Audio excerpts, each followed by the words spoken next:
જી, મારું નામ ઇકબાલ જજ છે। આજે અખિલ કચ્છ મુસ્લિમ યુવા કોર કમિટી દ્વારા કચ્છ કલેક્ટરશ્રીને રજૂઆત કરવામાં આવ્યા હતા। ખાસ કરીને જ્યારે ગુજરાત પ્રદેશમાં બધા શાંતિ અને એકતા અને ભાઈચારાથી રહેતા હોય ત્યારે એ ભાઈચારા અને એકતાનો તોડવાનો નફરતી માહોલ પેદા કરવાવાળા લોકો વિરુદ્ધ અમારું આવેદનપત્ર હતું।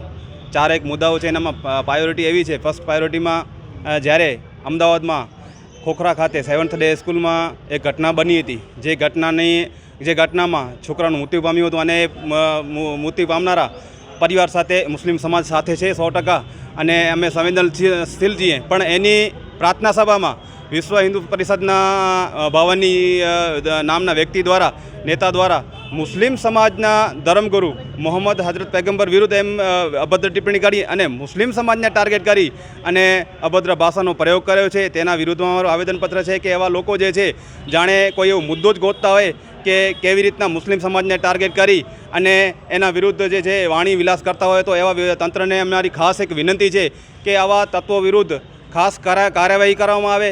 ગમે એ સમાજના વ્યક્તિ હોય, એના કોઈ પણ ધર્મગુરુ વિરુદ્ધ અગર કોઈ વાણી વિલાસ કરે છે તો તેના વિરુદ્ધ એક કડક કાયદો બનાવવામાં આવે, જેના લીધે જે નફરતી માહોલ ફેલાવવાળા લોકો છે તેના વિરુદ્ધ છે એક કાર્યવાહી થવી જોઈએ। એના બાદ કચ્છમાં પણ આ રજૂઆતમાં એક મુદ્દો આવ્યો હતો। એક હિન્દુ સમાજની દીકરી, પુખ્ત વયની દીકરીને મુસ્લિમ સમાજનો જે છોકરો છે એ લગ્ન કર્યા હતા, કોર્ટ મેરેજ કર્યા હતા। તેના બાદ અહીંયા ભુજમાં જાણે એવું માહોલ પેદા કરવામાં આવ્યું હતું કે લવ જેહાદ જેવું એક ષડયંત્ર ચાલી રહ્યું છે, એક મશીનરી ચાલી રહી છે। તો થોડા દિવસ બાદ જ એનો ખુલાસો પોતે દીકરીએ દીધું કે લવ જેહાદ કે એવું કોઈ વસ્તુ નથી, પણ એવા તત્વો દ્વારા એવું માહોલ ખરાબ કરી અને મુસ્લિમ સમાજને જાણે ટાર્ગેટ કરવામાં આવ્યો હતો। તો અમે કોઈ ઈચ્છતા નથી કે કોઈ પણ સમાજની દીકરી, કોઈ પણ માપીની દીકરી જે છે આવી રીતના કરે ને ઇજ્જત ઉછાળે, પણ ક્યારે પણ મુસ્લિમ સમાજના કોઈ વ્યક્તિ દ્વારા આવી રીતના જાહેરમાં ખુલાસો કરીને નથી આવ્યો કે ભલે ગઈ। પણ 2 ઘટનાઓ જેને આપણે કહીએ કે 2 ઘટનાઓને આપણે સમાંતરણ કરીએ। એક ઘટના જે છે હિન્દુ સમાજની દીકરી હતી અને મુસ્લિમ સમાજનો દીકરો હતો, એની જ સાથે 15 દિવસ પહેલાં મુસ્લિમ સમાજની દીકરી હિન્દુ સમાજના દીકરા સાથે ચાલી ગઈ હતી। ત્યારે તો કોઈએ કાંઈ નહોતું બોલ્યું, પણ એવા વ્યક્તિઓ જે છે કોણ મશીનરી ચલાવી રહ્યું છે ખુલ્લામાં આજ કલેક્ટર કચેરીના પગથિયા ઉપર આવી અને એ લોકો કહી રહ્યા હતા કે તમે સંવૈધાનિક રીતે લગ્ન કર્યા છે, તો અમે જાહેર સમર્થન કરી રહ્યા છીએ। સાહેબ, તો તંત્રને પણ અમે કહેવા માંગીએ છીએ કે એવા લોકો જે છે જાહેરમાં ખુલ્લામાં આવીને કહી રહ્યા છે, તો એ લોકો મશીનરી ચલાવી રહ્યા છે, એ લોકો વિરુદ્ધ કાર્યવાહી કરો। કારણ કે આવા લોકો જે ખુલ્લી આઝાદી કોણ આપે છે આવી બોલવાની?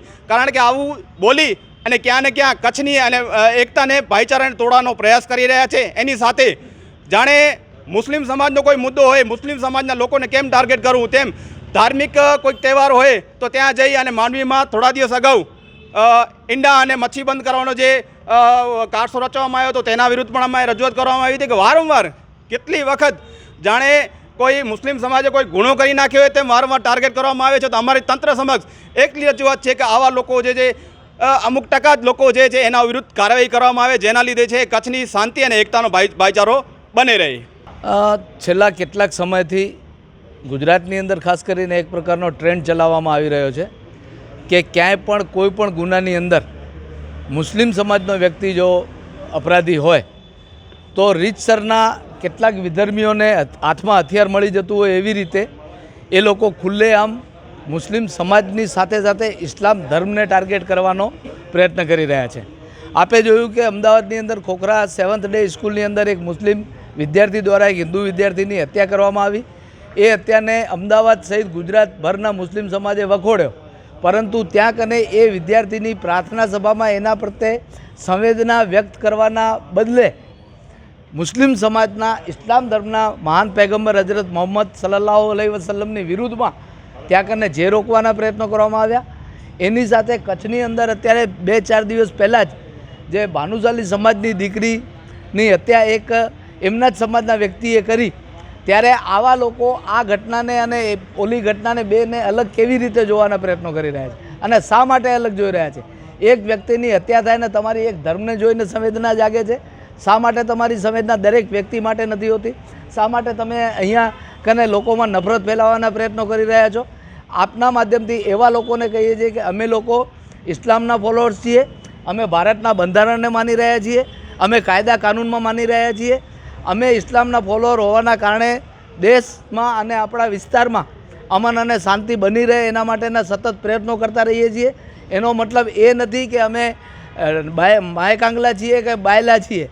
અમે જો બોલવા ઉપર આવશું તો પછી તમારાથી કોઈ પણ પ્રકારે પહોંચી વળાશે નહીં. અમારે ફરજિયાત બોલવું પડશે ને અમે બોલશું તો પછી તમારા મોઢા બંધ થઈ જશે. એટલા માટે અમે મુલ્કમાં વિસ્તારમાં અમન અને શાંતિ ચાહીએ છીએ. ઉશ્કેરવાના પ્રયત્નો ન કરવામાં આવે. અને જ્યારે જ્યારે મુસ્લિમ સમાજ સંગઠિત ને એકત્રિત થઈ છે તો મુસ્લિમ સમાજનો ઇતિહાસ જોઈ લેવામાં આવે કે મુસ્લિમ સમાજે શું કર્યું છે. માં motor driving, safe and sure driving. Driving એ શોખ સાથે આપની મોટી જવાબદારી પણ છે. અમારા ઇન્સ્ટ્રક્ટર દ્વારા સચોટ અને સરળ માર્ગદર્શન. આપની રોજની તાલીમની માહિતી મેળવીને શું અધુરાશ છે એના ઉપર પૂરું ફોકસ કરાય છે.